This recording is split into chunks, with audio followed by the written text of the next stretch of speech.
Hello बच्चा party, कैसे हैं आप सभी लोग। स्वागत है आप सभी का आपके अपने चैनल S2E NCERT पर। जैसा कि आप सभी को पता है, हम 7th क्लास की ज्योग्राफी पढ़ रहे हैं। हमने 2 चैप्टर किए हैं। पहला कौन सा था बेटा? पहला था एनवायरनमेंट, उसके बाद दूसरा था इनसाइड अवर अर्थ। आज की वीडियो में हम तीसरा चैप्टर स्टार्ट करेंगे, थर्ड चैप्टर, अवर चेंजिंग अर्थ। तो बेटा अगर आप चैनल पर नए हो तो चैनल को सब्सक्राइब जरूर करिएगा और इस वीडियो को अपने फ्रेंड्स के साथ ज्यादा से ज्यादा शेयर करिएगा।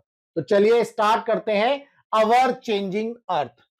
तो अवर चेंजिंग अर्थ में सबसे पहले क्या है बेटा? सबसे पहले है जो लिथोस्फीयर है। The lithosphere is broken into number of plates. जो हमारी लिथोस्फीयर है वो नंबर ऑफ प्लेट्स में ब्रेक की गई है और उसको क्या बोला गया है? Lithospheric plates. तो हमारा लिथोस्फीयर कैसा दिखता है आपको पता है। आप देखो ये जो डायग्राम है ये मैंने पहले भी एक्सप्लेन किया है। इसमें ये हमारी क्रस्ट ये हमारी क्रस्ट है ना। और इसके बाद अपर मोस्ट जो है मेंटल है वो ये वाला पोर्शन है। इन दोनों को मिलाकर के हमारा क्या बनता है? Lithosphere. Crust and upper most solid mental को मिलाकर के हमारा क्या बनता है? लिथोस्फीयर। ठीक है। You will be surprise to know that these plates move around very slowly. ये जो प्लेट्स है बहुत ही स्लोली स्लोली एक दूसरे की तरफ मूव करती हैं। Just a few millimeter each year. हर साल जो है कितना मिलीमीटर मूव करती है? Millimeter. This is because of the movement of the molten magma inside the earth. ऐसा क्यों होता है? ऐसा इसीलिए होता है जो अर्थ के अंदर मोल्टन मैग्मा है उसकी वजह से ये मूव करती हैं। The molten magma inside the earth moves a circular manner. जो अर्थ के अंदर हमारा जो मैग्मा है वो एक सर्कुलर मोशन में या सर्कुलर बिहेवियर, सर्कुलर मैनर में मूव करता है। इसको अभी हम देखेंगे, देखो कैसे होता है। हमने यहां देखा ये लिथोस्फेरिक प्लेट है हमारी। इसके बाद प्लेट्स कैसी होती हैं देखो, आपको दिख रहा होगा जैसे ये अफ्रीकन प्लेट है ना। इसके बाद हमारा यूरेशियन प्लेट है ना। और इसके बाद ये इंडियन प्लेट्स है। तो जितने भी कंटिनेंट्स हैं बेटा ये सारे प्लेट्स के ऊपर हैं। ठीक है। जैसे इंडिया एक इंडियन प्लेट के ऊपर है, यूरेशियन प्लेट। अफ्रीका कहां पर है? अफ्रीकन प्लेट पर। ठीक है। अमेरिका साउथ अमेरिकन प्लेट हो गई। ठीक है। इसके बाद नॉर्थ अमेरिकन प्लेट। इस तरह से ये सारी प्लेट्स आपको दिख रही हैं।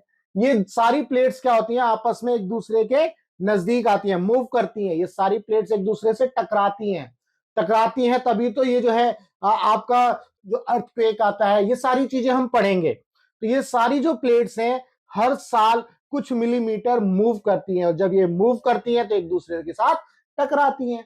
ठीक है। तो ये था प्लेट के बारे में। अब देखो यहां पर एक है प्लेट टेक्टोनिक थ्योरी जो आप आगे बड़ी क्लासेस में पढ़ोगे, लेकिन यहां पर आपको ये समझना है। देखो ये अर्थ का कोर है या आउटर कोर, और इसके अंदर यहां पर ये पूरा का पूरा जो मैग्मा है मोल्टन मैग्मा। तो आपको पता है अर्थ के जैसे जैसे अंदर जाएंगे टेम्परेचर बढ़ता है। तो यहां पर ये जो बिल्कुल रेड कलर में आपको मेंटल दिख रहा है ना, यहां पर जो आपका मोल्टन मैग्मा है ये हाई टेम्परेचर पर है। जब ये हाई टेम्परेचर पर होगा तो ये गर्म होगा, गर्म होगा तो ये ऊपर की तरफ उठेगा, ऊपर की तरफ उठेगा। जैसे पानी गर्म करते हैं तो पानी गर्म करने के बाद जो वेपर बनती है वो कहां उठती है? ऊपर की तरफ। बिल्कुल ऐसे ही यहां पर मैग्मा ऊपर की तरफ उठेगा। और जो ठंडा मैग्मा होगा या ठंडा मोल्टन मैग्मा होगा वो कहां आएगा? नीचे की तरफ। तो देखो एक सर्कुलर मैनर में ये मूव करना शुरू करते हैं। एक सर्कुलर मैनर में ये जो मोल्टन मैग्मा है अर्थ के अंदर मूव करता है। और इसी के ऊपर ये जो है आपकी लिथोस्फेरिक प्लेट्स हैं। जब ये मूव करेगा तो ये जो है इसके ऊपर मूव करेगा। जैसे आप पानी के ऊपर थर्माकोल रख दो, एक थर्माकोल की स्लैब रख दो तो थर्माकोल पानी के ऊपर ऐसे ऐसे हिलता है ना। बिल्कुल इसी तरह से हमारी अर्थ के अंदर जो है मोल्टन मैग्मा मूव करता है और लिथोस्फेरिक प्लेट ऊपर मूव करती है। क्लियर है? चलो तो बच्चा पार्टी यहां पर हम देखेंगे the movement of these plates. जो मूवमेंट होता है अर्थ का उसकी वजह से क्या होता है? Changes on the surface of the earth. Earth के सरफेस पर चेंजेस होते हैं। ठीक है। अब इसको आगे पढ़ते हैं। देखो सबसे पहले पढ़ेंगे हम जियोमॉर्फिक प्रोसेसेस। ये बेसिकली क्या है बेटा, ये है जियोमॉर्फोलॉजी का पार्ट। जैसे हम ज्योग्राफी पढ़ रहे हैं, ज्योग्राफी का ये पार्ट है जियोमॉर्फोलॉजी। जियोमॉर्फोलॉजी में हम क्या पढ़ते हैं, अर्थ के सरफेस के बारे में पढ़ते हैं। ठीक है, अब ये अर्थ के जो जितने भी सरफेस है ये किसी प्रोसेस से मिलकर बने हैं। जैसे अर्थ पर प्लेन है, अर्थ पर माउंटेन है, ये कैसे बने, किसी प्रोसेस से। उसको क्या बोला जाता है, जियोमॉर्फिक प्रोसेसेस। देखो यहां पर, we know that the surface of the earth is not plain platform, हमें पता है। It is distributed unevenly with a variety of land forms. Earth के ऊपर अलग अलग तरह के लैंड फॉर्म्स हैं, जैसे माउंटेन्स है, हिल्स है, प्लेट्यूज है, प्लेन्स है, रेवाइन्स है, क्लिफ्स हैं, ये सारे क्या है, अर्थ के ऊपर लैंड फॉर्म्स हैं। Why is the surface of the earth is uneven? अर्थ का जो सरफेस है ये अनइवन क्यों है? What makes the changes in the earth surface? अर्थ के सरफेस पर चेंजेस कौन करता है? What process makes the mountain and hills? तो इन सभी का जो आंसर है वो क्या है बेटा, जियोमॉर्फिक प्रोसेसेस। तो बेसिकली आज की वीडियो में हम जियोमॉर्फिक प्रोसेसेस के बारे में समझने वाले हैं। तो ये हमें मिल गया जियोमॉर्फिक प्रोसेसेस। अब जियोमॉर्फिक प्रोसेसेस दो तरह के होते हैं, एंडोजेनिक प्रोसेसेस और एक्सोजेनिक प्रोसेसेस। एंडोजेनिक प्रोसेसेस वो होते हैं जो अर्थ के अंदर होते हैं, और एक्सोजेनिक प्रोसेसेस कहां होते हैं, जो अर्थ के सरफेस पर होते हैं, यानी कि बाहर होते हैं। तो ये था हमारा जियोमॉर्फिक प्रोसेसेस। ये आपको समझ में आया कि अर्थ का जो सरफेस है वो कैसा है, कभी प्लेन है, कहीं पर माउंटेन है, कहीं पर क्लिफ है, तो वो अनइवन है। और वो किसकी वजह से, जियोमॉर्फिक प्रोसेसेस की वजह से। और जियोमॉर्फिक प्रोसेसेस दो है, एंडोजेनिक और एक्सोजेनिक। क्लियर है भाई? चलो आगे बढ़ते हैं बेटा। यहां पर देखेंगे आगे, the earth movement are divided on the basis of the force which causes them. अब यहां पर इसको अच्छे से समझेंगे। अभी हमने पढ़ा दो प्रोसेसेस, एंडोजेनिक प्रोसेसेस और एक्सोजेनिक प्रोसेसेस।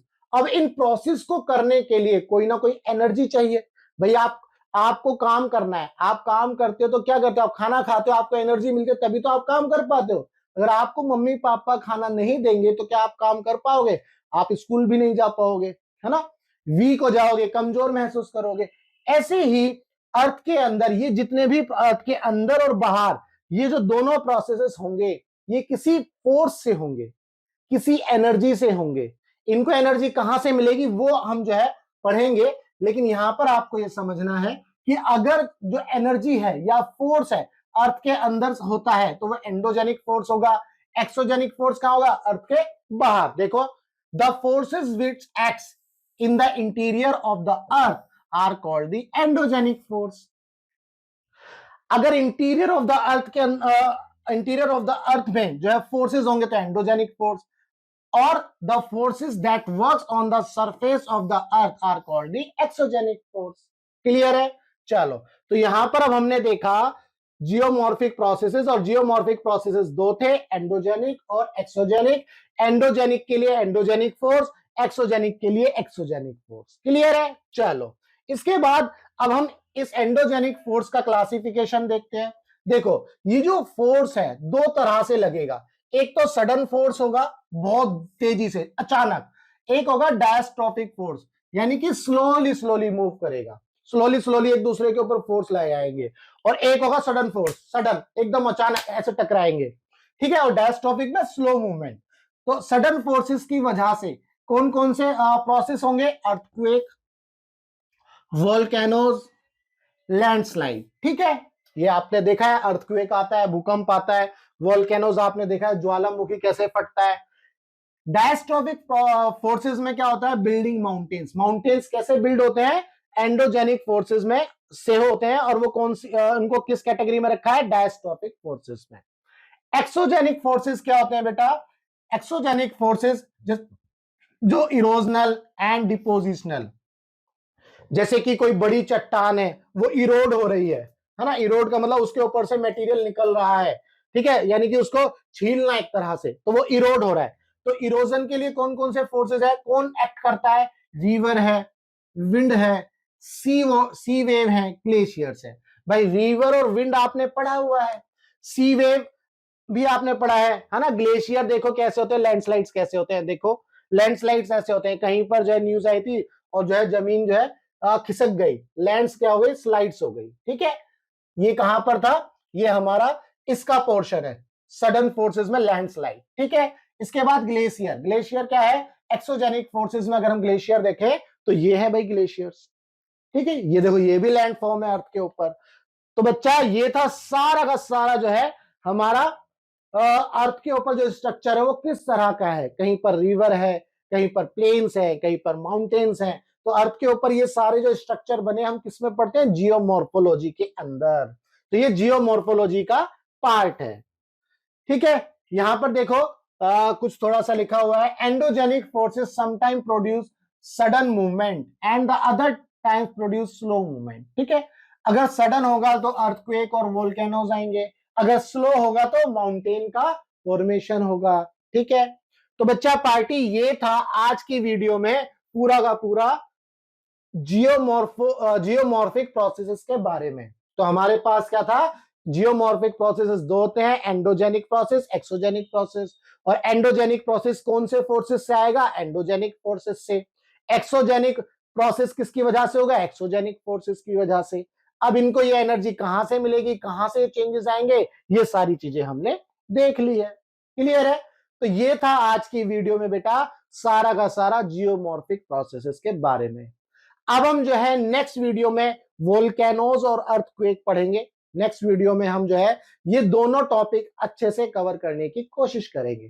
तो आप चैनल पर बने रहिएगा और चैनल को सब्सक्राइब जरूर करिएगा, बेल आइकन को प्रेस कर दीजिएगा ताकि आपको नेक्स्ट वीडियो का नोटिफिकेशन तुरंत मिल जाए। तो चलिए बच्चा पार्टी, मिलेंगे हम नेक्स्ट वीडियो में, तब तक के लिए good bye, tata, take care.